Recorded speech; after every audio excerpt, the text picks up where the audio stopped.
All right, let's get it up in the air.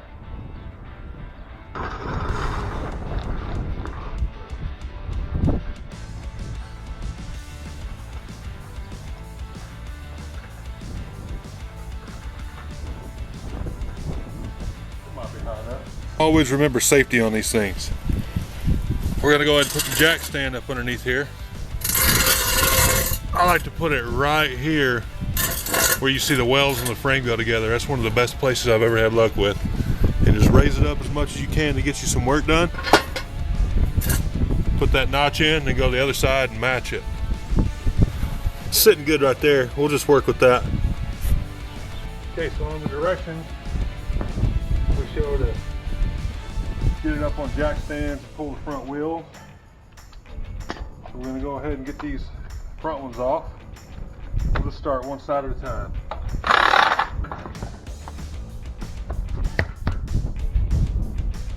So just going by the steps, we've already got her on level ground and chalked and all that good stuff. Move the front wheels. Got this one off. Now we're going to remove the brake caliper and set it aside to get it out of the way. Make sure we don't want to tear up the brake lines on it. And then we may have to pull apart this ABS. Not a big deal. But here's your coil spring.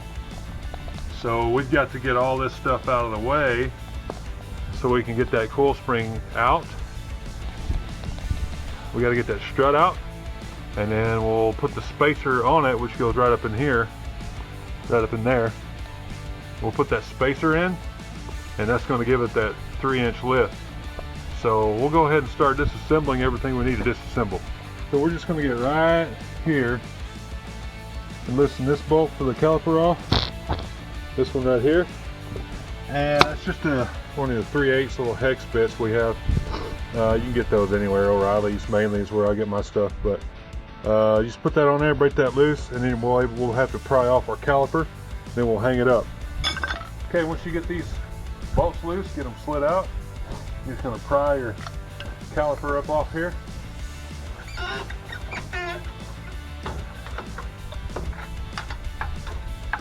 There you go, broke loose. Now we're going to find a way to, let's see, I'll probably pry this open. Anyway, we'll probably wait until we get this upper ball joint off. Once we get it loose, I'll have tension down here. I'm going to go ahead and raise this A-arm up and bring this caliper over here and just hang it up here. Use this slot or something, that way these brake lines and all that stuff are out of the way. So anyway, that one's ready to go. So we'll mark that off the list. Next step is going to be just to remove this tie rod in here. So we'll just take this nut off and knock that loose. 18 millimeter. All right, we got that off. So they make tools for this, just like the idler and pitman arm tools you guys have seen me use in other videos. It's a pitchfork that goes on here. I don't have that. I really never have used it. It's recommended. It's recommended by Torch. And if you want to go ahead and do that, I've always just given it some love taps right here. Even at doing that, you may want to at least keep that nut on there a little bit so you don't hit the threads, in case you're kind of a wild swinger like I am. But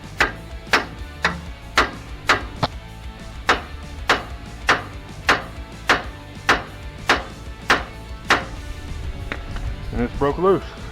Basically, just make sure you're not hitting the tie rod or your tie rod threaded in here, or you'll be replacing all that, and that ain't no fun. Let me tell you, I've got a video on that too. It's I fought her on that Suburban. It was bad. So next one's going to be to remove our sway bar here.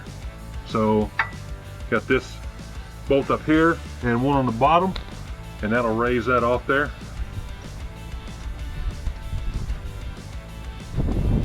Good and crusty. So when you're doing these, Torch is just the leveling kit. It's kind of up to you to figure out what parts you might want to change from there. Like I did my Suburban and went back and redid all the steering, sway bar bushings, tie rod ends, all that. So you know, if you got the funds, it can do it all. Now's the time to do it. This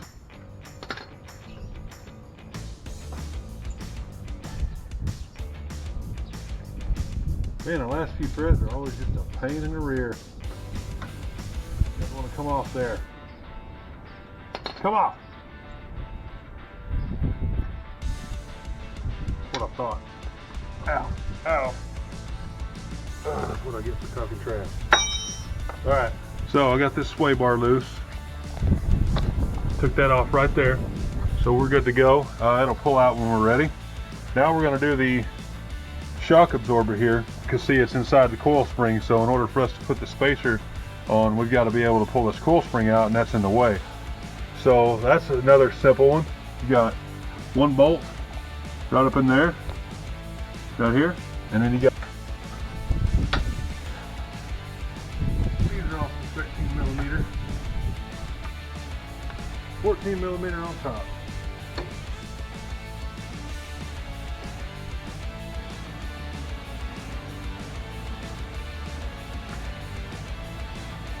That's all.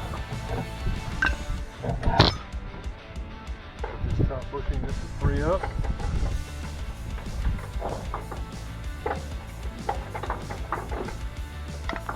There we go.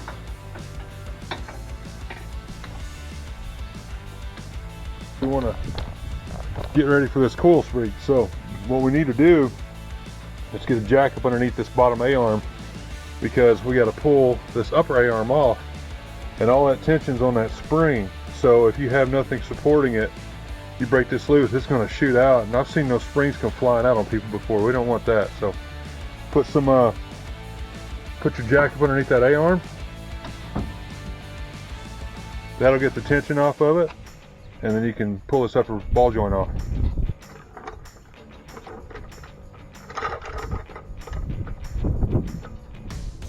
You don't have to get crazy with it, just put enough on there where you know it's not going to move.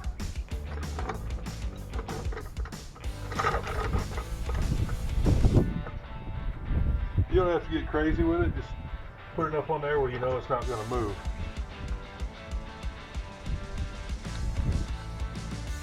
So if you've never used one of these spring compressors, here it is. You can get these at O'Reilly's. You can either buy them or rent them.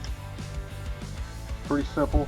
You put it where you want, on which coils, and you just use this to tighten it up. Now I recommend this just because it takes the tension off, and remember, you're putting a spacer in there, so you're going to have a space like this, and you put that spacer in there. If that spring's all the way sprung out, then you're going to have a rough time getting it in there. Coming out with it, usually if I do lowering ones I don't worry about it, but since we're lifting, I go ahead and put that spring on, and it's going to help you put it back in as well. So we'll go ahead and run these suckers in there. Okay, so next step is we're going to go ahead and just pull this upper A-arm off. Okay, good deal. Now get a wrench and break that nut loose. Well, inch and 16 is going to have to do.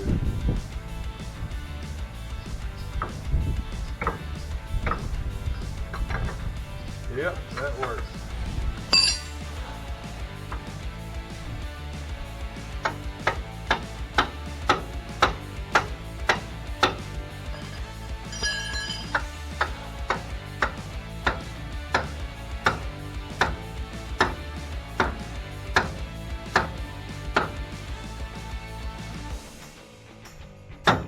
There it went.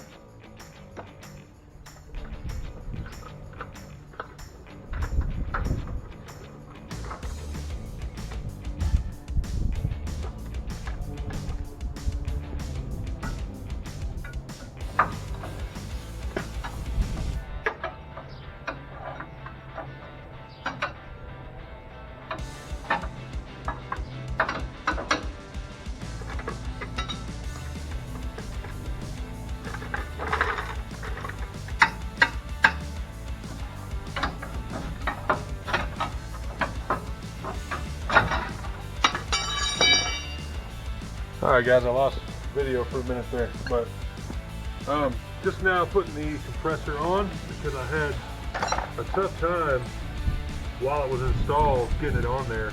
I don't remember why. It may be the style that I have, but still recommend putting it back on using the compressor.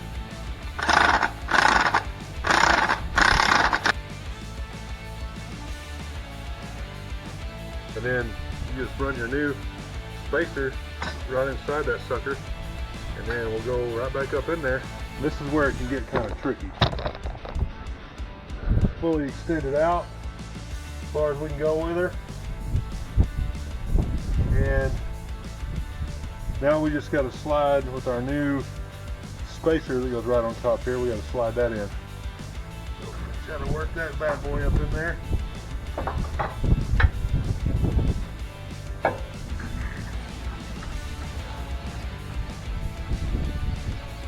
I think I just need a shorter pull spring tool maybe. I don't know.